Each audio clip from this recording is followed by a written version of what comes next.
Hello out there in Facebook. Right now, we're just about to get started with our presentation for the Gifted Support Group tonight. My name is Amber McLaren. I am the enrollment coordinator here at the Institute for Educational Advancement. Tonight we have Dr. Dave Palmer. He is here to offer an overview of IQ testing, giftedness identification, discuss traits of gifted children, including potential flip sides of giftedness, and present an overview of programs, strategies parents can use to help nurture the children's abilities. So that'll get started in just a couple minutes. Thank you for joining us online. And for those of you here in the room today, again, the Institute for Educational Advancement has been here in Pasadena for just over 20 years. Last year was our 20th anniversary. We offer this gifted support group as well as an online resource guide.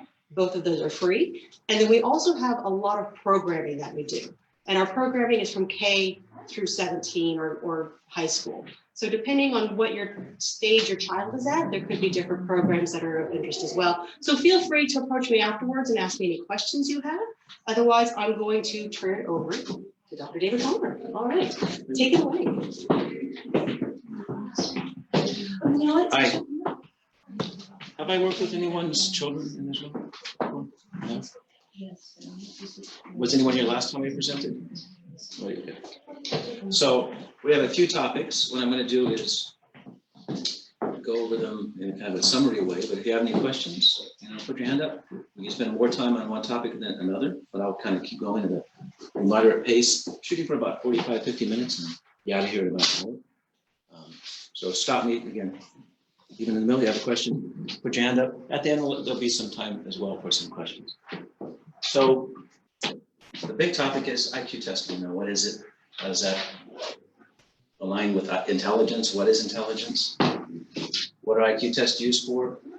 What do you do with the results? We'll look also at giftedness traits, some positive traits and some possible flip sides of giftedness that some students might experience. I have a private practice in Laguna Beach. I used to do home testing in LA County, but stopped that a while back. So I just test out of my private office in Laguna Beach and mostly focus on giftedness assessment and program referral. So I don't do counseling. I don't do any other form of therapy besides the testing and the program referral. Now I refer here quite often. This is a very good resource, very unique.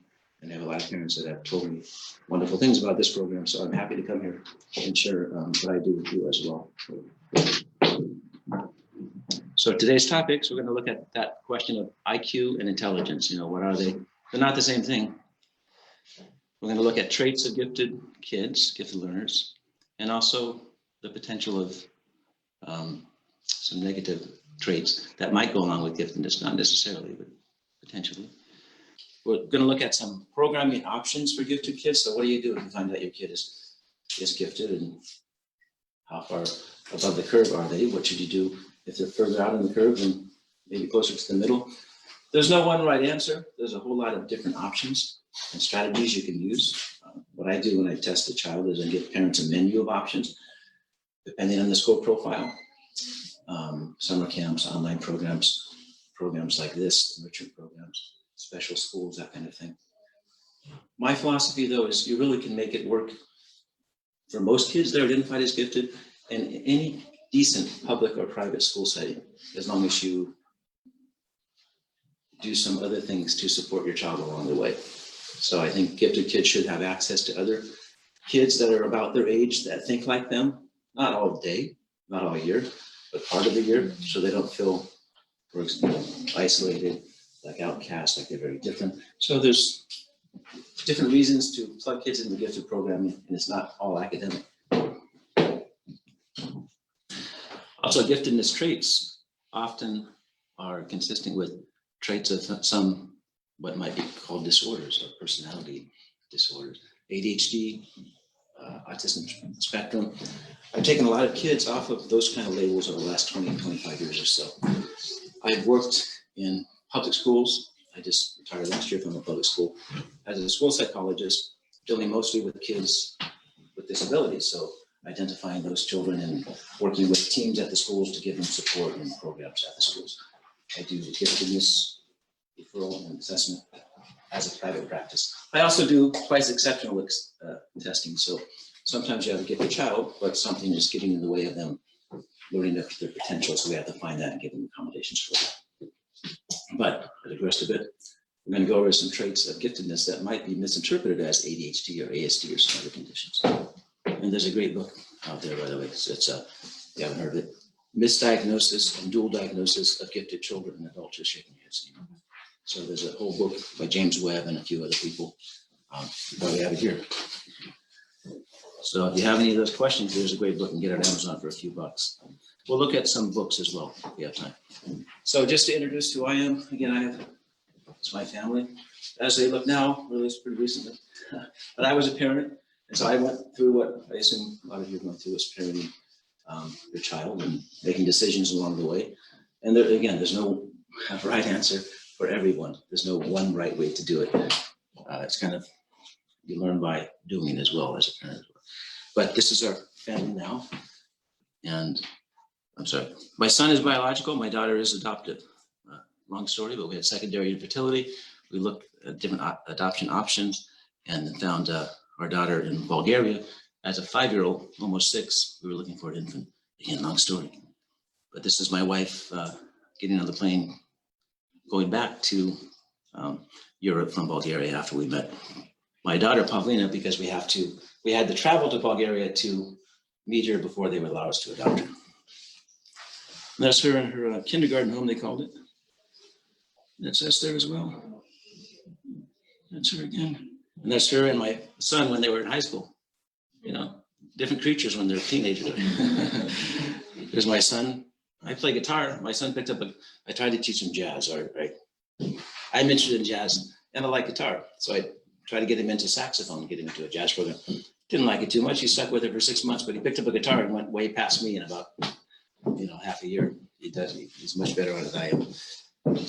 So what happened in the meantime? So now here he is like 6 months ago. Different, right? Different stages of life. And he's doing very well.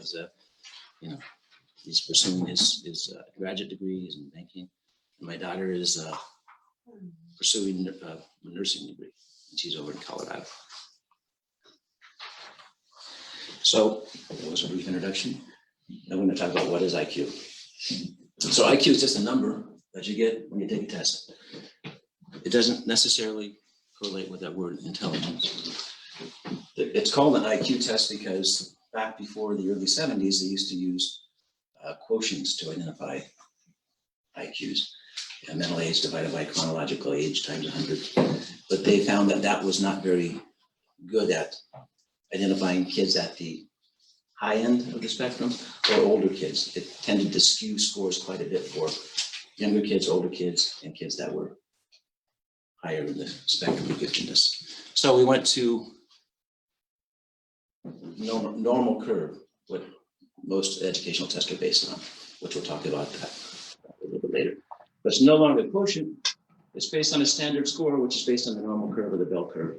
But we still call it IQ, even though it has nothing to do with quotient.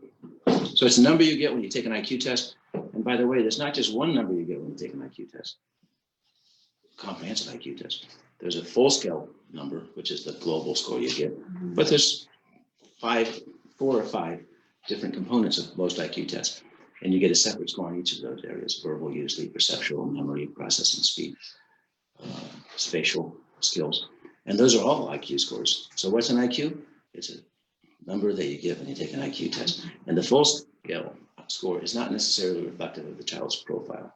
You have to look at the profile and kind of read into it a little bit, and we'll look at that in a minute. So what is intelligence? What is IQ? We just talked about that.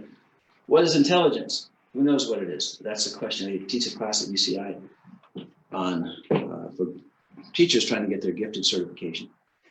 And that's the question I say, what is intelligence? Right? It means a lot, different things to different people. What might be considered intelligent behavior in our society might not be considered as important in other societies. They're not based on academics and manufacturing, but more survival skills.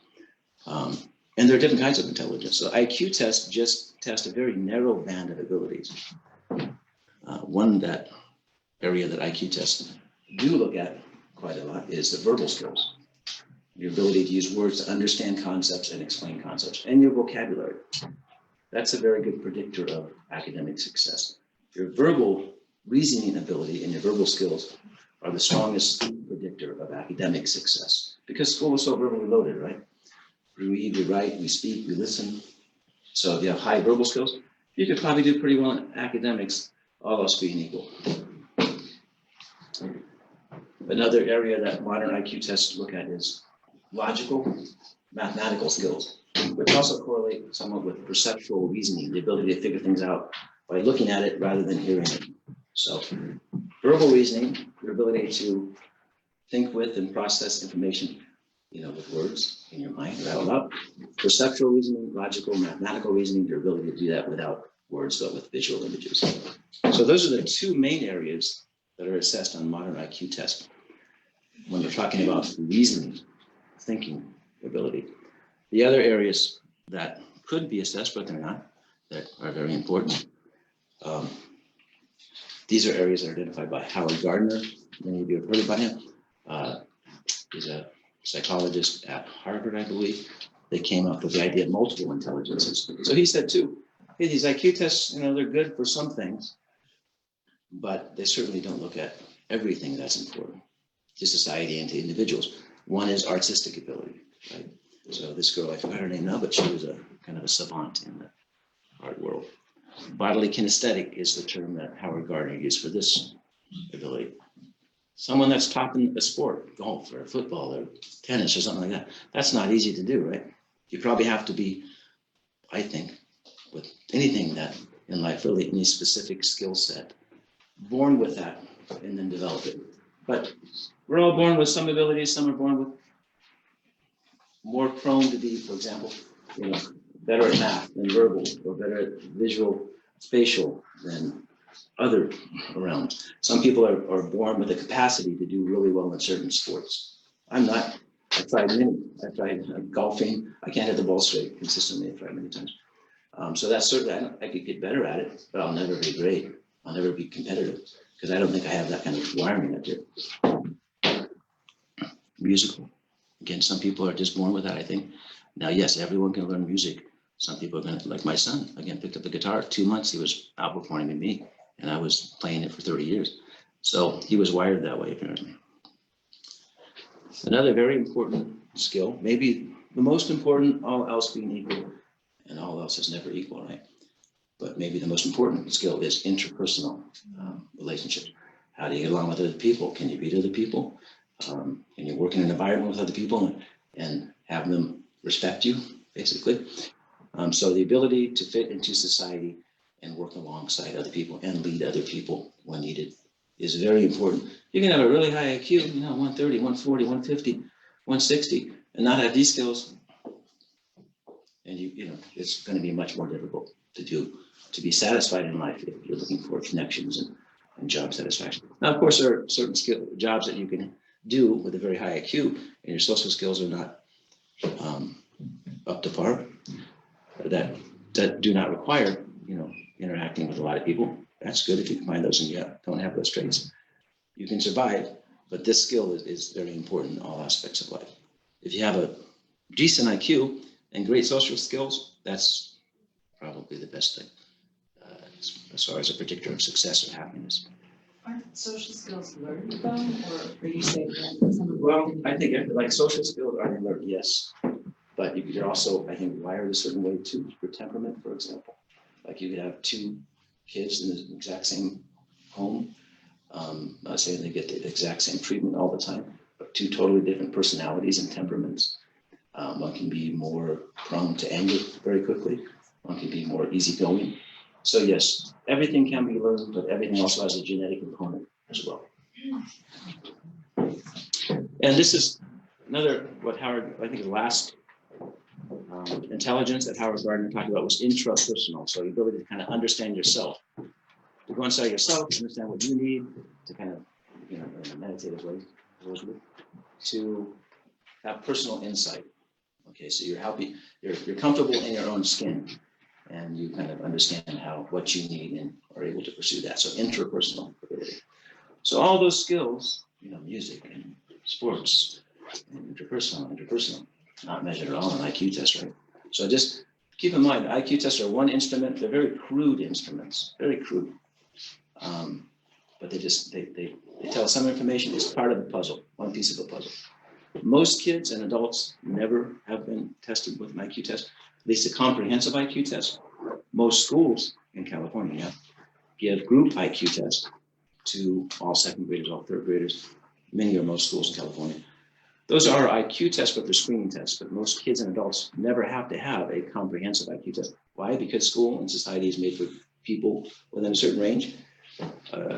Most teachers can modify the curriculum in the classroom 1 or 2 years advanced and one or 2 years below.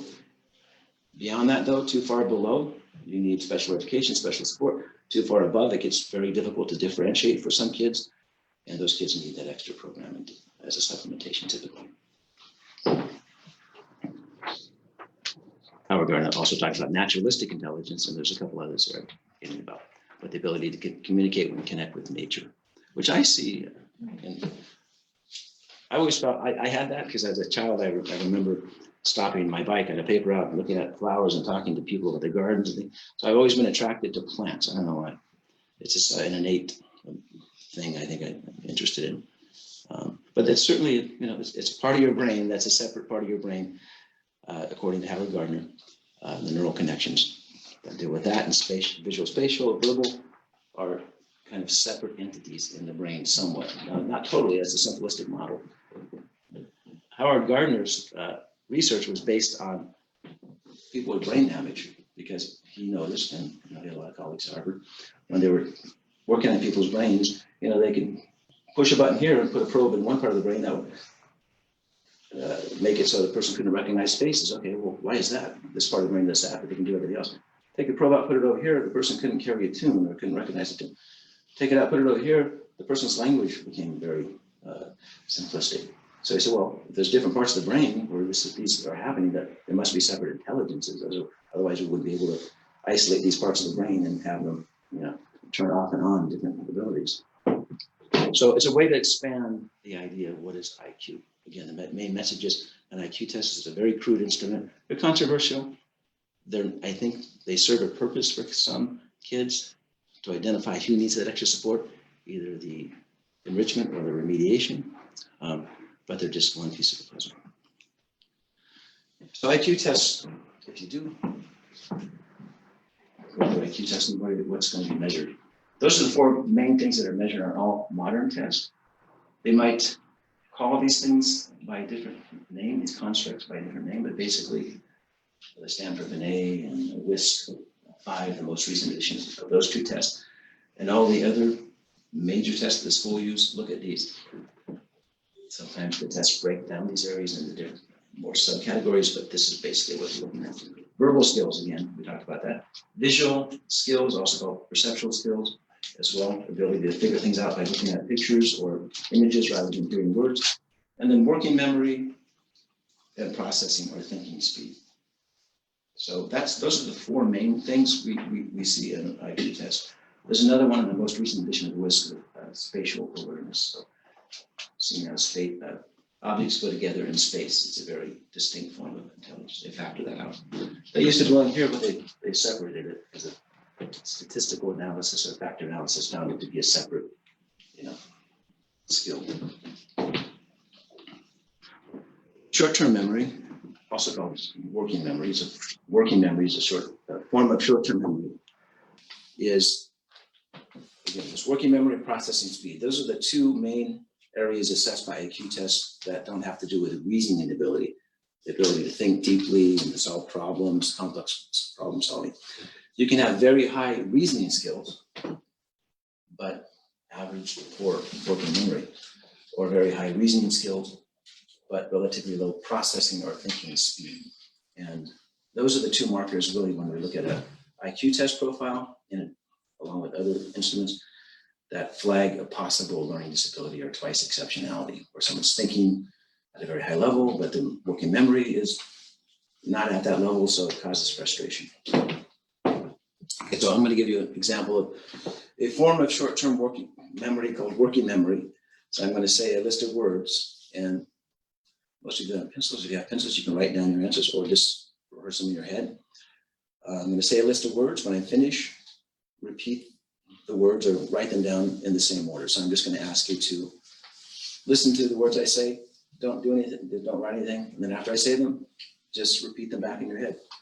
Most adults can remember 7 bits of information, give or take 1 bit.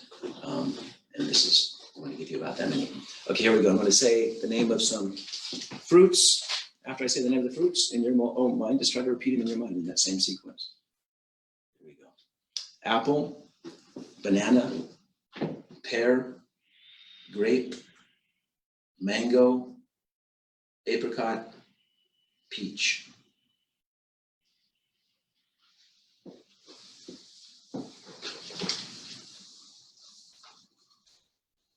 So that's what I said. So that's an example of short-term memory. Get something in here, get it back out. That's all that means. Get something in here, get it back out as quickly as, quickly. You don't have to do anything with it. Working memory is get something in there, do something with it, and then get it back out. So you have to hold information in your mind, manipulate it in some way, and then get it back out. So working memory is more applicable to academic tasks. So, okay. I just showed you a slide I shouldn't have shown you. So for working memory, we're going to do something different. I'm going to say a list of words, and when I'm done, rather than say them in your head or write them down if you have a pencil, in the same order that I said them, I'm going to say some words that are either fruits or vegetables, okay? So when I'm finished, instead of just saying them in the same order, list all the fruits in your head first in alphabetical order, and then all the vegetables in alphabetical order. So I'm going to say fruits and vegetables. You got to take those, okay, where are the fruits? Put those in alphabetical order. Where are the vegetables? Put those in alphabetical order. So you're holding something in your mind, you're doing something with it, you're going to get back out. Okay, and not everyone can do this. I don't know if I can do this. I haven't given myself this test. Okay, here we go. I'm going to say some words again. After I do, I'll give you a few seconds to put all of the fruits in alphabetical order and all the vegetables. Here we go. Carrot, peach, apple, celery, banana, broccoli.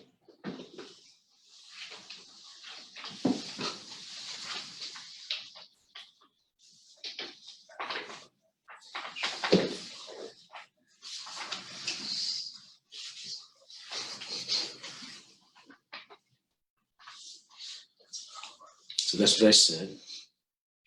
Carrot, peach, apples, celery, banana, and broccoli. And then, is that right? Yeah, I hope so. Apple, banana, peach, broccoli, carrot, celery. So you can probably hear your mind, or feel your mind, right? I'm doing this thing. Okay, well, I got to stop it. Instead of getting back out, I got to do something to get it back out. So that's working memory, a form of it. And that's tested in all modern IQ tests. But again, you can have average working memory and really high reasoning skills. You have high reasoning skills and high working memory as well. You have average working memory and high reasoning skills that often leads to some what we call asynchronicity.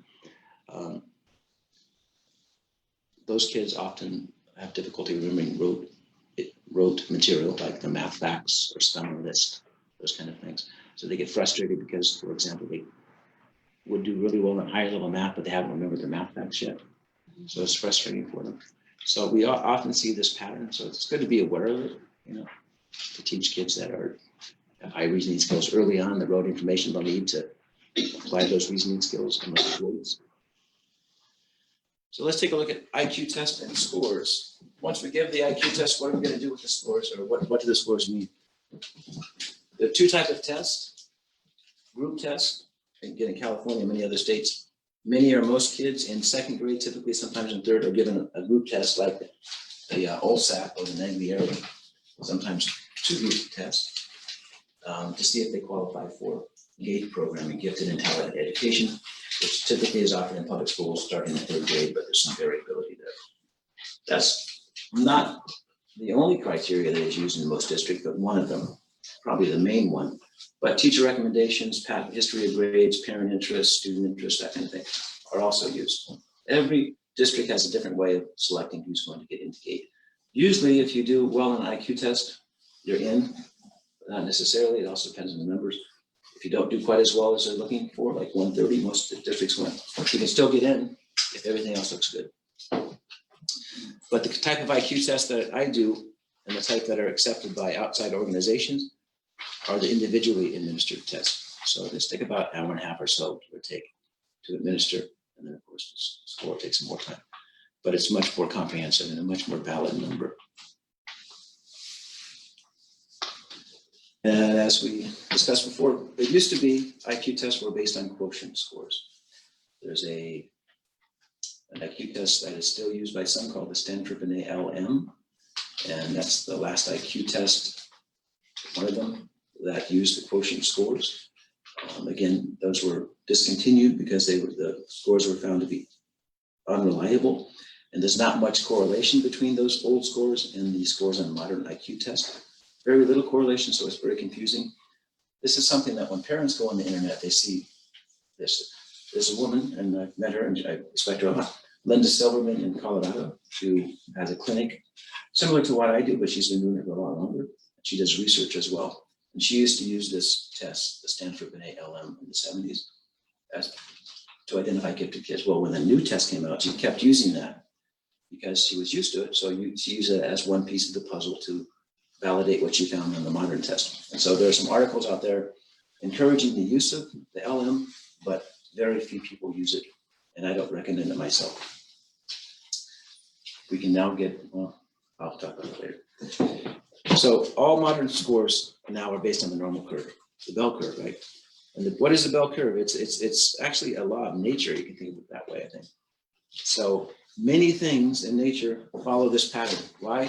I don't know. It's a law of nature. For example, the height of people. You take the average height of men in a certain country or a certain region, and you put all 5,000 men from that region and measure their height, and it would fall on the bell curve, right? Maybe the average height, I don't know what's the average height for a man. Let's say it's 5'11" or 5'10" or whatever it is here. And then as you go shorter in stature, fewer and fewer people. You get way over here, less than 1% of men might be less than 4'7". Get way over here, less than 1% might be more than 7'5" or something like that. So a lot of people are average. The farther away you get from average, fewer and fewer people have that profile. And that's the way nature works, and that's the way IQ works as well. IQ test. If you give an IQ test to 10,000 people, it's going to follow this pattern. Yes. My question is, with the neuroscience now with brain plasticity, do they still think that IQ is stable, or does it change? Well, that's a good question. Yeah, I mean, the normal curve would apply to the national sample that you get, but brain, plasticity is something, Carol Zwack has written some books on that. It's always, it comes back to the nature and nurture thing. Yes, I think, and it's, obviously, you can take any skill, and we talked about it briefly earlier, and you can develop it. How far you can develop it probably depends a lot on genetics and nature, but nurture accounts for a lot as well. So brain plasticity means, I'm not very good at math. Well, you just say, I'm not good at math, I'm not going to try it. No, you can try it, get some extra tutor, you'll probably get pretty good at math, because the brain can adapt, okay? How much it can adapt is going to be different for each person. You can study 10 hours a week for 6 months, and then the next person can, and you both start out at the same level in math, and one person is a lot better than the other, depending on a lot of other factors. So is IQ stable, is a question I think you're asking. Supposedly after IQ starts stabilizing around 4.5, roughly, and keeps stabilizing through 8, 9. But even if you get a child that's in a good test situation at 6 or 7 or 8, that score typically does not change more than 5 to 8 points up or down during their life. You test a child at 8, you test them at 35-year-old, pretty similar. I've retested kids over the years, and that pattern almost always works. That's because the stability of an individual's scores. An individual's IQ is tends to be stable. Okay. Now, things can change that. There's a lot of studies on this question, adoption studies, for example, where you put a child from an impoverished environment into a home that was a lot of enrichment, where IQ does go up as compared to the sibling that remained in the impoverished setting. Once they're out of that, though, the IQ tends to progress down to where it would have been had they not been in that setting. That's not always true, though, but that's true for some kids. So IQ is relatively stable. Probably you're not going to make huge jumps in IQ. I saw that one time in all my many years of practice, where I had a boy, I forgot what he had, a disability of some sort. He was 5 or 6. I tested him, and then the mom contacted me 2 or 3 years later. Hey, can you retest him? He had some therapies. And went up like 25 points or something like that. That was almost impossible. So there's always test error, right? Even if I'm doing the right thing and the child is being attentive, there's error in the test. But that was the one time I thought, okay, well, something happened there, because neurologically he had some delays. Well, he caught up with himself neurologically as well. Are there any other questions before we move? Yes. How do the different learning disabilities affect IQ? If you have a child that's 2E, and say they have an auditory issue, a visual issue, how do those affect the scores? And well, that's a good question. I mean, I could talk for an hour about that as well, but they just changed the criteria to identify what is a learning disability in California and most of the states as well. Instead of using what is called a significant discrepancy model, where you test IQ and then you give an achievement test, and the IQ score should roughly predict how well you do academically. Achievement should be about the same.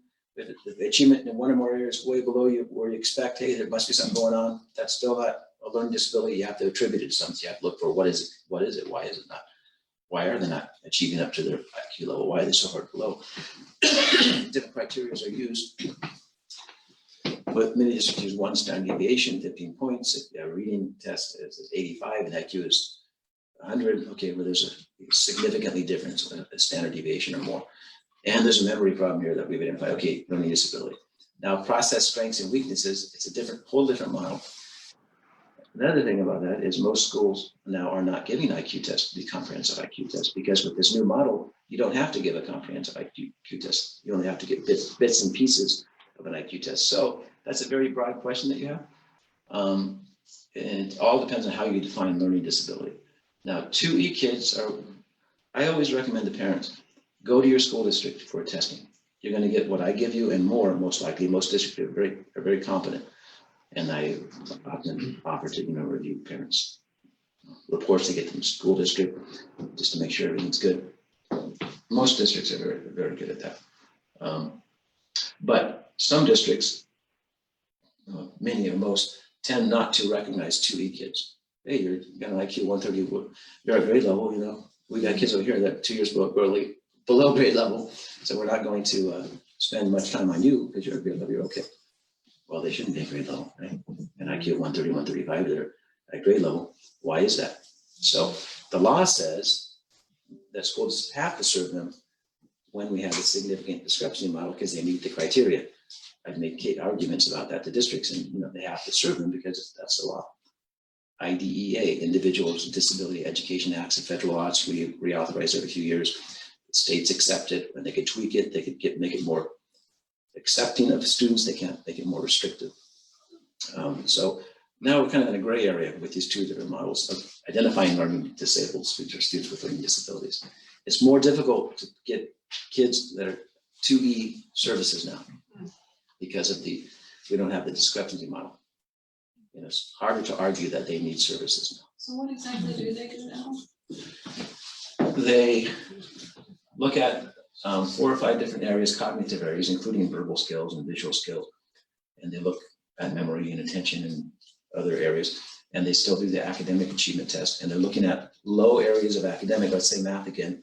And then if they can find in the other test, including IQ tests, something that correlates with math, like memory or like visual perceptual skills, and they can make an argument that low thing over there on this IQ test is affecting this low thing over here on the achievement test, and there's a lot of evidence to do that.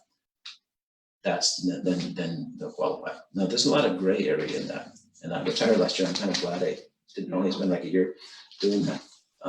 So it's messy right now. We can still get kids services if they're 2E, but it's more difficult. That's what I specialize in because districts typically don't understand the process, so I just don't want to deal with it. But by the way, even if your child goes to a private school or homeschooling, you still get free testing from your school district. That's a lot. It's called Search and Serve. So I almost always suggest parents go to the district first, and then if I need to do supplemental testing, I'll do that. Unless it's a 2E issue and I know that the districts are going to be looking at the right thing, and I'll test. Any other questions before we move on? Do you do site testing as well? Or IQ testing? No, I just do giftedness identification now. I do a questionnaire, an assessment scale that I develop. Some people in the Gifted Development Center in Denver will do observations and take other qualitative data, which is probably okay to do. But it's so subjective, and the programs I refer out to, they don't want to hear about the qualitative data. They just want the score. Now, some of the programs I refer out to will take my score, and then they have other criteria that they don't get into the program just with my 130 or 145. That's the entry point for them to apply to the program, and then there's other criteria that program will ask for as well, more qualitative. But I just do the score and do a questionnaire. It's pretty thorough and try to address the parents' concerns in my report based on that information, but I don't do qualitative observation. Yes. You were saying that school districts offer free testing. Is that the individualized full-scale one? That's different? Well, it used to be when we had the significant discrepancy model, but now that we have the PSW model, process strengths and weaknesses, most districts that I'm aware of now don't do a comprehensive full IQ test. So what they offer then is Bits what and you were pieces. saying, Yeah, like they'll give you some scores under visual perceptual skills, or they'll give you, but those aren't all. like the group tests? Yeah, they'll use a lot of different instruments, not just an IQ test, so you don't get a full scale IQ score. You're looking at specific skills, visual skills, verbal skills, memory, attention, those kind of things.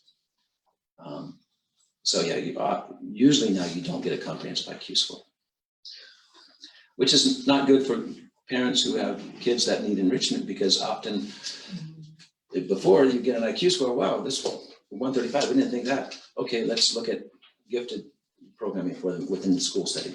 That doesn't happen anymore. So more kids, I think, are kind of going under the wire, not being identified because they're not giving these tests in schools. They still give the group test though, so that's good. They're correlated with the comprehensive testing. It's not as valid. Did I answer your question? Yes. Well, it kind of did. Okay. Any other questions before I move on? Okay. So again, normal curve, height, scales on the trout, you can apply it to that. It would fit the same pattern. Pretty much anything in nature. Number of trees on a sycamore in August 2nd and fall in Vermont. If you count all those trees, it'll fall in that same pattern. So we're going to have, 20,600 leaves, and few are going to have less and less, and few are going to have only a few leaves, and few are going to have a lot more. It's going to go like that. Okay, so what do IQ scores mean? Modern scores. So most programs I refer to, well, actually they want a 124. Most programs I refer to want a 124 on the IQ test. That's 95th percentile. And they'll take that not just on the full scale score, but on some other scales as well. Remember, when you take an IQ test, you don't just give it, here's your IQ score. You get, here's your verbal score, here's your perceptual score, here's your spatial score, here's your working memory score, here's your processing score, here's your full scale score, and there's a bunch of other scales too I can derive from it. So most school districts want a 130 or above for GATE program, Gifted and Talented Education. That's what we call it. Some people call it TAG. This TAG, TAG, Talented and Gifted Education. But again, you have below 130, you can often get into GATE with other criteria. Looks good. 120 to 129 superior range. These are terms that are commonly used, but there are no universally accepted terms. So I can call 124 mildly gifted, someone else might call it superior, someone else might call it gifted. But these are the terms that I see that are most often used. And there's some confusion here we'll talk about in a minute. So 130 and above is gifted, very superior or gifted. 120 to 129 superior. 110 to 119 high average, 90 to 110 average. So most people are here, of course, right? 68% of people fall between 85 and 115. 50% of us are below 100 IQ, right? You get down in this area, you're going to need some remediation, most likely in school, more repetition, more individualized instruction.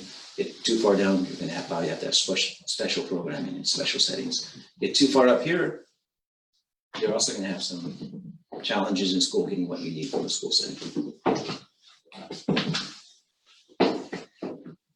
So this is normal curve and program criteria. Okay, so an exact average score is 100.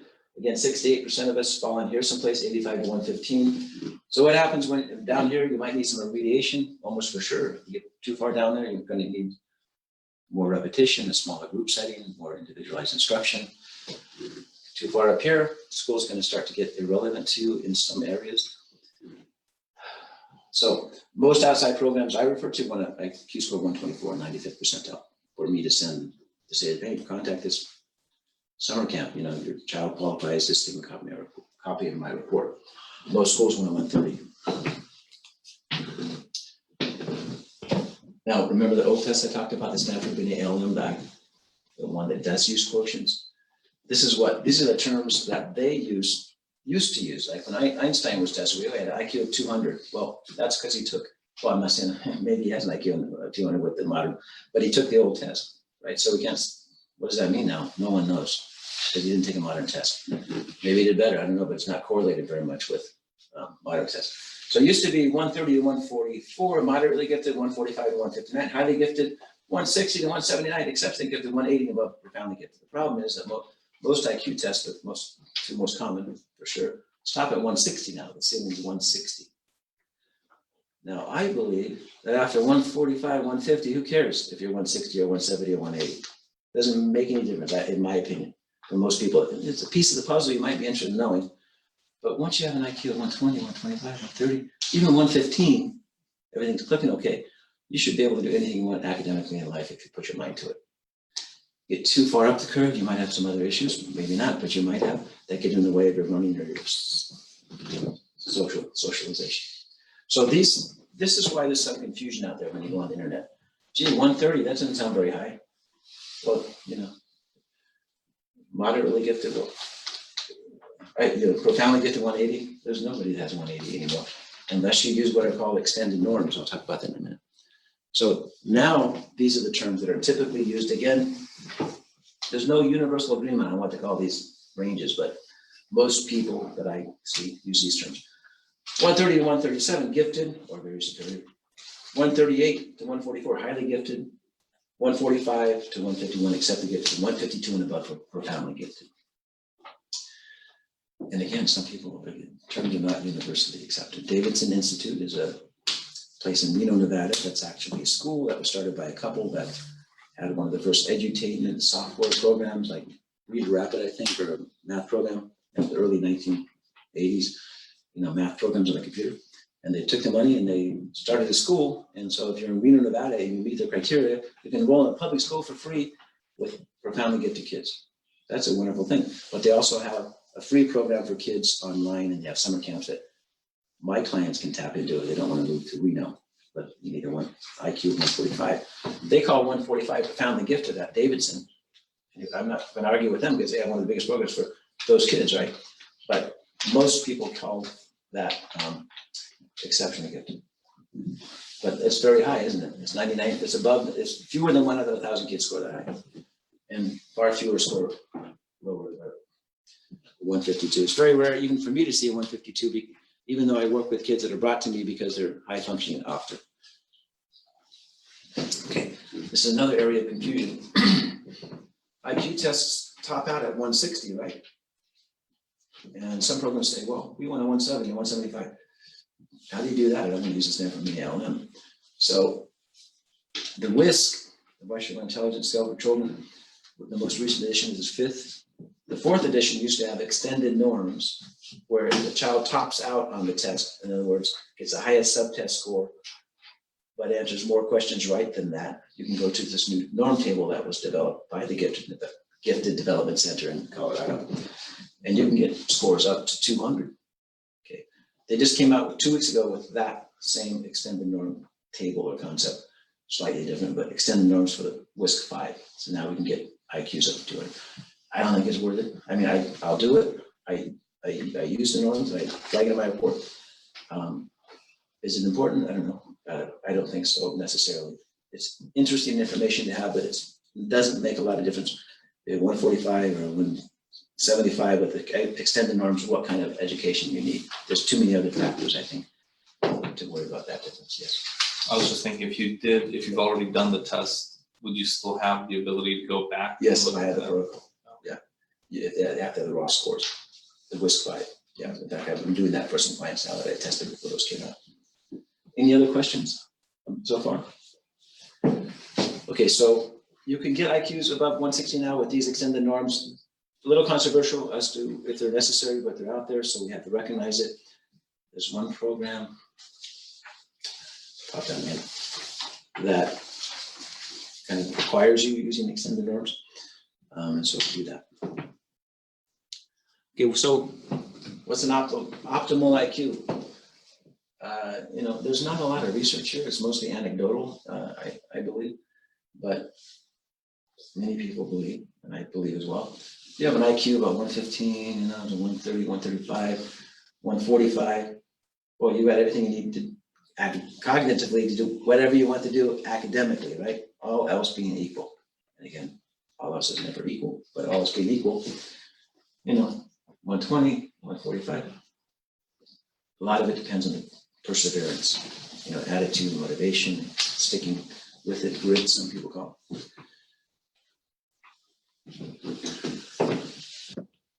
Here's an example of a typical IQ score profile. So again, verbal comprehension, perceptual reasoning, those have to do with reasoning. Right now, the WISC-V has another component called visual spatial. These two things can be very uncorrelated with reasoning. Working memory, the exercise we did, and processing speed is supposed to measure thinking speed. These are often lower than reasoning for gifted kids, not all the time, but typically that's true. Whole scale is 110, so that's kind of a typical student profile. Not a lot of variability here. These are significantly different because of more than one standard deviation apart, but not more than two. But that's kind of a typical student profile. And the top one is kind of a typical GATE profile, student who's in the GATE program again. So, these two are quite high. One is often significantly higher than the other, that's okay. This one is the most highly correlated with academic achievement, verbal comprehension, again, because school is so verbally loaded. Not a lot of variability here. I don't see any indication that there's an attention or memory problem, so I would say, there's some flags for learning disability. Just, good, solid, gifted profile, I would say. No flags there for processing issues. Below here, though, we see, I see this quite often too. Very high score here, verbal comprehension 155, perceptual reasoning 141, so very high reasoning ability. Working memory, that's okay, 113, probably not going to be a problem there. Processing speed, 83, okay, something's going on there. Let's take another look at that. That doesn't always terribly impact their schooling, but that's one of the most common things, by the way, I find, particularly with boys for some reason. Processing speed can be depressed by handwriting speed, the way they do the test. Doctor's writing is not a fallacy. I can't read my own writing. And a lot of kids, particularly boys, for whatever reason, some people need testosterone damage, in utero, too much testosterone, something happens there. Some good things, some things are not so good. But handwriting, I don't know what it is. The theory is that you're thinking so quickly, handwriting so linear and step by step that your mind's got, I've got to go back and put it in thoughts, step by step. And so it's just not something that gifted kids are focused on typically. So this might be indicative of a 2E profile, but we'd have to do more testing. Achievement testing, learning disability testing, and some other testing. Any questions before I? Yes. Just one question on causality. You mentioned handwriting and processing speed. Yeah. You're not necessarily saying that poor handwriting causes the process. Well, processing speed is what is. They're correlated. Well, no, I think I didn't say that correctly. Processing speed is supposed to be looking at the question of thinking speed, how quickly your mind can process information. Often if they get a low score in processing speed, it's not because they have slow thinking speed, it's because they have slow writing speed, visual motor fluency, basically. And so they're struggling to, because the test we give, they're writing symbols down, how quickly can you write these symbols down? Well, obviously, if you have a writing issue, then it's going to slow you down. So that's, yeah. So they may be totally two different things. I think most often they are. It's the writing speed, it's not the thinking speed. But that flags it. Okay, well, dysgraphia, which isn't anything like dyslexia, is struggling with written material, reading, writing, language. Dysgraphia is a broad term. You struggle with handwriting, even though you try really hard, you've had good instruction. Dyslexia, you can't read, even though you try really hard and you've had good instruction. Dyscalculia, you can't do math very well, even though you try really hard and do really good instruction and have had good instruction. So we have a lot of kids that can't produce, so they're very bright, but they don't want to write stuff down, they want to do everything in their head. And so that's often a big bone of contention in school. That's one of the main things. So sometimes you get this in either the school will accommodate them, like there's some basic accommodations that change, very beneficial for some kids. Sometimes you do more testing to formalize that as a learning disability, because that could be a learning disability, or the state and federal government and colleges have to give them accommodations. But we'd look more into that. Did I answer your question?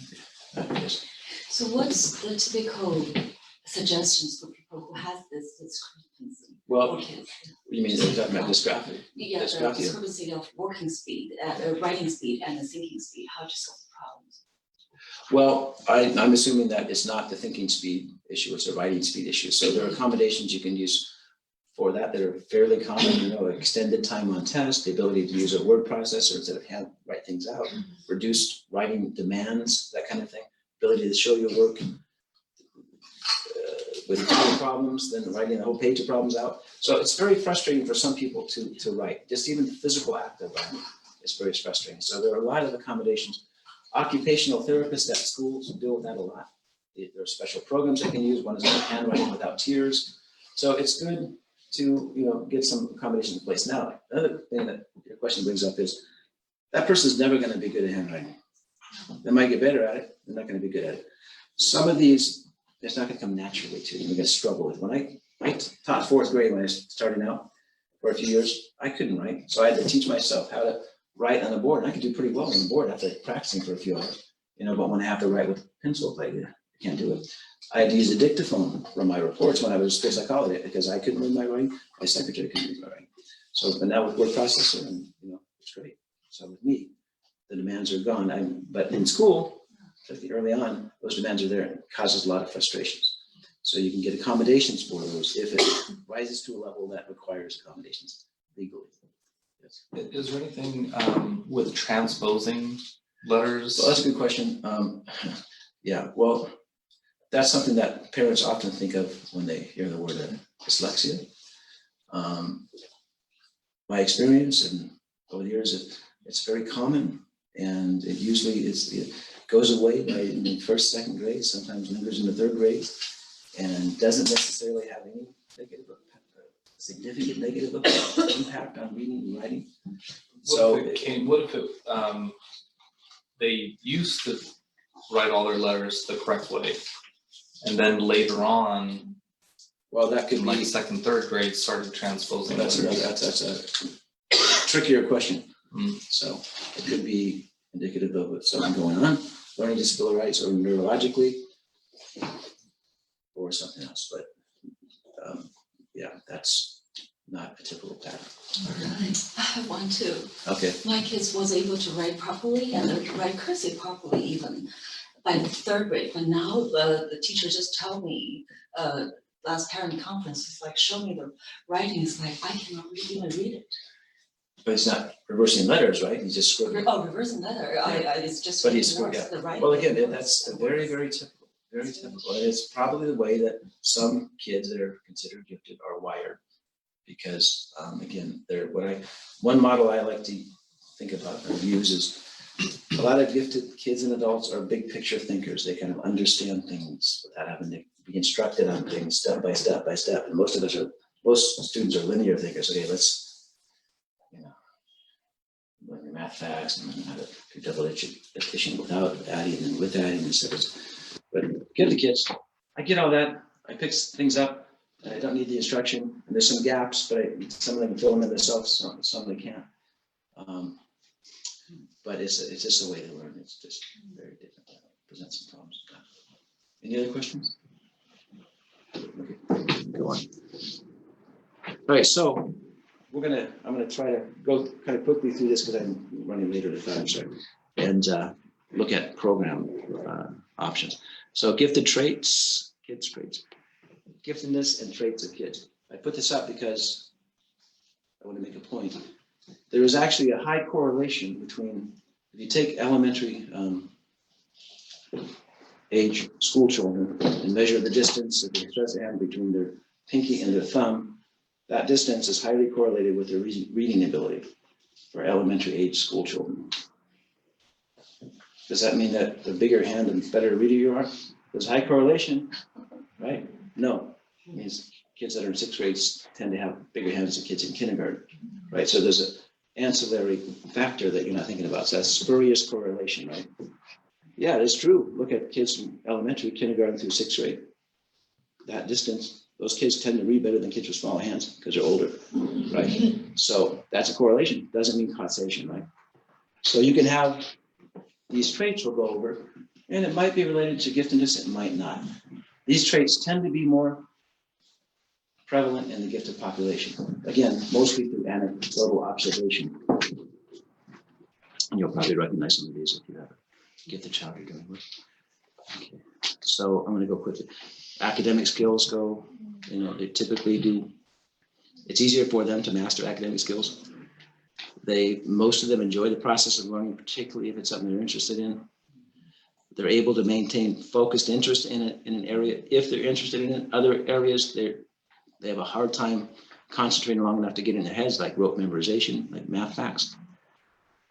They have a deeper level of understanding than their peers, which sometimes may cause some social issues. They have a high activity level, typically. Again, all gifted kids don't have all these traits, but they're more common in the gifted population. Early talkers typically, but that's not always true. Sometimes late talkers need a little repetition and they get frustrated with too much repetition. They often self-teach. So some gifted kids, maybe you were one of them when you were going through school. They can go through a regular school program, maybe a little differentiation, but you bury your head in the book and now you can go on the internet and learn anything and everything, right? So self-teaching. So a lot of gifted kids are passionate learners. They'll learn what they want to learn despite you or their teachers, or the library or the internet books. So they're self-learners typically. Creative, and they may prefer learning alone instead of in a group. I never like to learn in a group. I'd rather go in a closet and read. Common social traits. That's actually Bill Gates. He was arrested for something. Speeding ticket or something. Yeah. So not everyone's perfect, right? Advanced sense of humor, sometimes too advanced, so they catch on the thing you're saying. I've got a granddaughter right now, she's 6.5, you got to watch what you say around. Gravitate toward, this is very typical, this is a sign. They gravitate toward older kids or adults for conversation and interest. They can be very sensitive, maybe because they have more neural connections and more tightly wired. That's part of why they're gifted, but that tight wiring also makes them more sensitive and more prone to react, perhaps. Higher levels of passion and energy. But the higher IQ, sometimes the more difficult it is to find what I call a mental mate. So a child that's 7 years old is in a group of kids and there's no other kids around them that had this ability. They might feel isolated or different and start downplaying their abilities or other things as well. Flip side to IQ, high IQ, you don't necessarily have to have any negative traits associated with having a high IQ, but the higher IQ you have, anecdotally, the more likely you'll have some of these issues. A disconnect between your brain, the body, and emotions. You can have a 4-year-old that understands things at a level of a 12 or 15 or 20-year-old, but they don't have the experience of those people. So the brain can understand things, but not process them the same way an adult can because they don't have the wisdom. Oversensitivity, I'm going to go quickly. Friendships, they struggle. Fairness is often an issue, bossiness, intensity. They have, again, more in common with older kids. Self-image, sometimes gifted kids. This is a big topic too. Carol Dweck, again, is one of the people that Mindsets is a book she wrote. She has a new one out about a year ago. But you never want to praise somebody. You're gifted. Praise the IQ score, praise the grade. That's wrong, right? So there's another book called, written by Alfie Cohen, called Punished by Rewards. So you don't want to, he's against getting stars and stuff. It doesn't develop an internal sense of control. So if you do that, again, kids may be more likely to have self-esteem issues because that's their self-concept, right? Everyone's got to see me as gifted because that's the way they think I am. So I'm not going to try hard stuff because I don't really know that. So some of them that have incorporated that idea of being gifted or academically astute or advanced often have self-esteem issues. They can't be like that in all realms of life, yes. So as a parent, where do you draw the line between encouraging your child, but at the same time making sure that they don't face this? That's a good question. There's some books out there I'll point you at that give different opinions on that question. Yeah, I say personally, it's hard to work with your own child sometimes. I did with my kids when they're in elementary. I kind of gave up when they were 10, 11, 12 and kind of sink or swim type of a thing. But make sure they have the support that if and when they needed it. You don't want to push. You want to kind of open up the path for what they're interested in. But other parents have different opinions about that. Okay. Whatever the motivation is, it should be coming from your child, not necessarily the parent. But yes, sometimes you do have to push them to try things. So it's a balance, and I know that's a question that there are a lot of books out there that I'll show you a few. Okay, not satisfied with easy answers, energy level, perfectionism. I'm going to go fast. I'm going to go even. Okay, we're going to talk about this. Okay, so why do we have to do IQ testing? Because we want to give them an experience that's more consistent with the way that they think. We want to put them in a group where there are other kids that are kind of their age that kind of think like them and may have similar interests, so that the child doesn't feel like I'm the only person that thinks like this and starts downplaying their ability. So it's not, let's identify them and call them gifted now and get them in a gifted program so they can graduate early and go to a grade school. IQ testing doesn't have anything to do with getting into Harvard, right? Competitive college. You don't put on your college exam, I was IQ testing at IQ 145, I think I would be at disadvantage, right? They're going to look at what you've done. Because you have an IQ 145, you got a C- average, whatever you've been doing. So it's not about the future, it's about what do we do right now to make school relevant for them so they don't get turned off to school and have this lifelong pattern of feeling frustrated in the school setting. So give them an experience that's going to increase the chance that they're going to continue to like to learn and not turn off to school. Finding mental mates, kids that they can relate to, and walls to climb. So some gifted kids, everything's easy. Well, when they come up to something that's hard and they back away because I don't want people to see I can't do this, but they've got to see. That's the only reason not to praise the product, but praise the effort, right? Gee, that was hard. I can do that. Look, yesterday you couldn't do that. Now you did this. What are you working on? How are you going to do that? Don't worry about the final product. Praise the effort and the exploration is a general message of Alfie Cohen and Carol Dweck, who wrote books on this. Okay, so very quickly, 85 to 115, school's probably going to work for you, right? Teachers can differentiate for that range. 115 to 130, and I'm sorry, this is going to be on the Facebook page, so you'll have all this to look at later on if you'd like to go on the Facebook page from this organization and see this slide. But then you start thinking, these kids often benefit from some form of differentiation, different programming. So within class, cluster grouping, advanced readers over here, introducing different levels of complexity. There's somebody called Sandra Kaplan, that's written books on this. There's a great book, by the way, many of you have heard this, Teaching Gifted Kids in the Regular Classroom. If you haven't heard that book, you should get it. It's great as a parent to know these strategies, and teachers should all have this book. Teaching Gifted Kids in the Regular Classroom, differentiation. Independent study projects, sometimes gate programming. Okay, so between 130 and 138, 145, again, maybe a multi-age combo class, more opportunities for independent study. replacement curriculum. That's where, for example, somebody's going to an outside program for math, because they're so far advanced in the 4th grade class, they're doing 8th grade math or 10th grade math. So it's not relevant. So many schools will allow those kids to take that replacement curriculum into the school, and during that hour a day when they're working on math, they can work on that instead of the school curriculum if they test out of the school curriculum. Summer programming, summer camps, single subject acceleration. Hey, I'm in 2nd grade. I don't want to make a 4-year grade skip. Let's go up to 3rd grade for reading though, for an hour a day. And let's try that out and see how you do socially as well. Different strategies. Grade skipping. I never recommend more than 1-year grade skip, but some parents do it successfully. You get way up there on the curve, and then a grade skip, maybe more than 1 year if you get the right people to consult with you. Dual enrollment in college, for example, special schools that do it. Kids programs like this that serve this population that are very beneficial. Homeschooling, sometimes parents just can't make it work, so they homeschool and they supplement with programs like this and other programs and summer camps. Online programs, Johns Hopkins, some of you already know about, Davidson again. Early entrance to college, Cal State, LA, I used to be a professor, I forgot the name, at Cal State LA, have an early entrance program where you can go in and get a college and a high school degree at age 11. So 11, 12, 13, 14.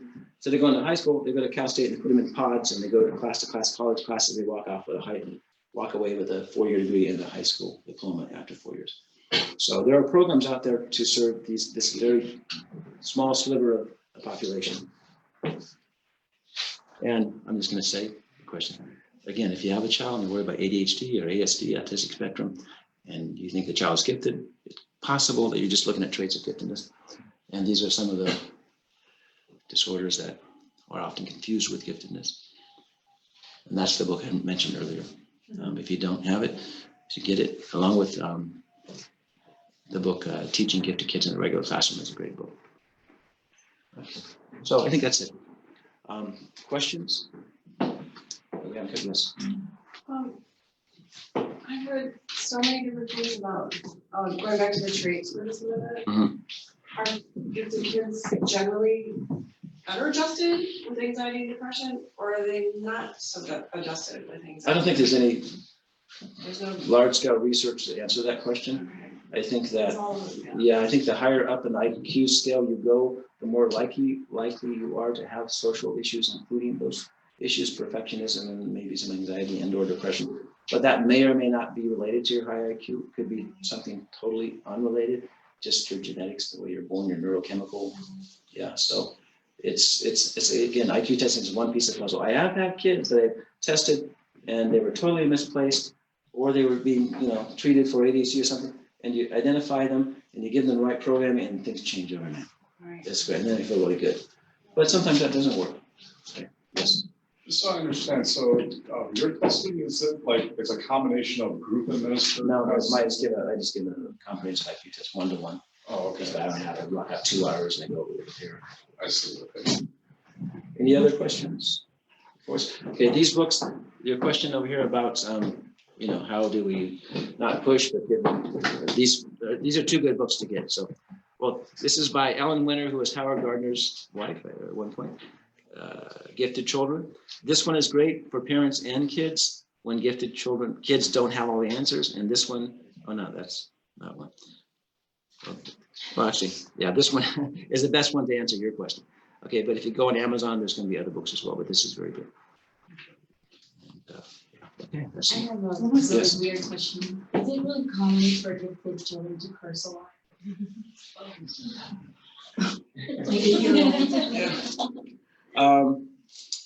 No, I would say it's not really common, but maybe an 8-year-old. Yes, in school, but not at home, never at home. Yeah, interesting. No, we'd have to look more into that. No, I don't think that's a trait, but we'd have to look more into why that is. It's not something I've run across before. Yeah. Any other questions? Okay. I'm sorry, Oh, what was yes. the name of the other book by Winner? Gifted Children. Oh, that's it. In I say it's Myths and Realities or something. Yeah, Ellen Winter. Gifted Children, Myths and Realities, I think. So thank you so much. Thank you. I'm just going to step in front of the camera so our online audience can see us. Hello. Thank you so much for joining us online. For all of you in the room and those of you out on Facebook, we have another gifted support group meeting at the end of the month on the 30th at 6 p.m. And I forgot my notes. That is with Mr. Michael Pachowski, and this is one of our fellows here at IEA. So make sure you tune in for that. He'll be speaking about development potential and emotional giftedness. So if you want to learn more about that, you can find it online under our services and gifted support group.